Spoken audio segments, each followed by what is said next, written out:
Namaskar. Conservative talk show host Charlie Kirk assassinated in Utah University while speaking with the audience. Very, very sad. He was just 31 years old. He had two children, and I'm going to show you a small video of a snapshot of what he was doing. In fact, I also have a picture of him moments before he was shot, and in fact, there is a video also available in social media. They are actually filming him being shot. I thought the bullet escaped him, but no, it did not. Unfortunately, even the president has confirmed it. But this shows you that it's not safe anymore in America. Anybody who attains a little bit of popularity, if they try to go and reach out to the masses, somebody is waiting somewhere with a bullet. And this goes back to one of the root problems that plague the American society, which is that guns can be very easily owned.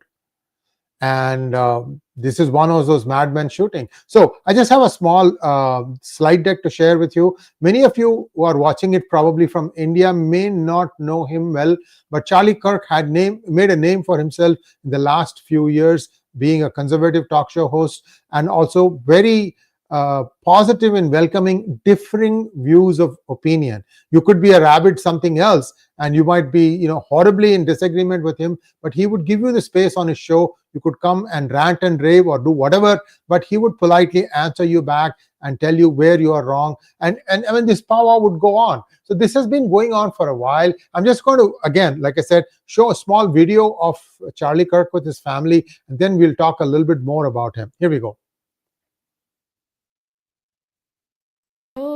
Beautiful for spacious skies, for amber waves of grain, for purple mountain majesties above the fruited plain.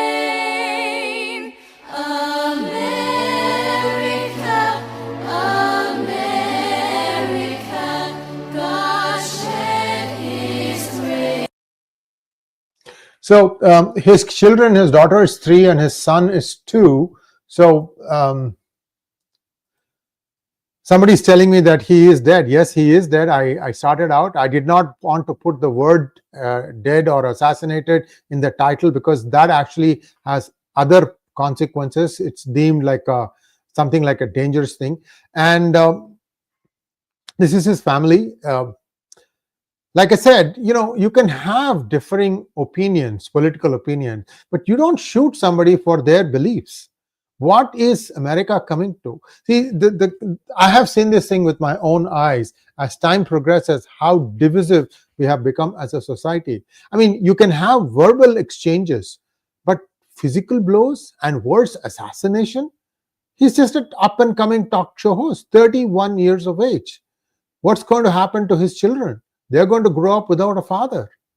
What did they do? I mean, you have to bring out your differences by debating, tarka, not by just taking a gun out and say, look, this is what I'm going to do to you. And unfortunately, this is the direction in which America is headed, and I hope that people see it in that light. In fact, this is a picture of Charlie. This is like moments before he ascended the stage and started taking questions. I did not want to show that video here of the actual the assassination attempt because it's too difficult to watch, and it can have other consequences as far as video goes. And you can go and look at some of the links that I've provided.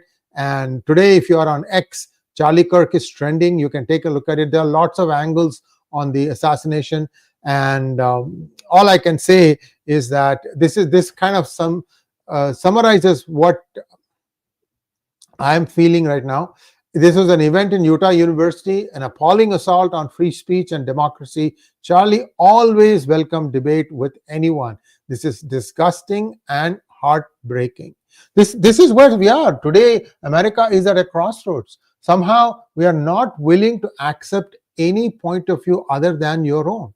So what has happened? Everybody now is starting to think and live and breathe in silos, and this is not going to help anyone. The country needs to come together. It needs to unite, not divide. You're seeing now presidents being attempts being made to impeach the president again and again, and the kind of political discourse that America has descended to, it is shocking. It is really, really, really sad. That's all I have to say today. May his family find the strength to recover from this loss.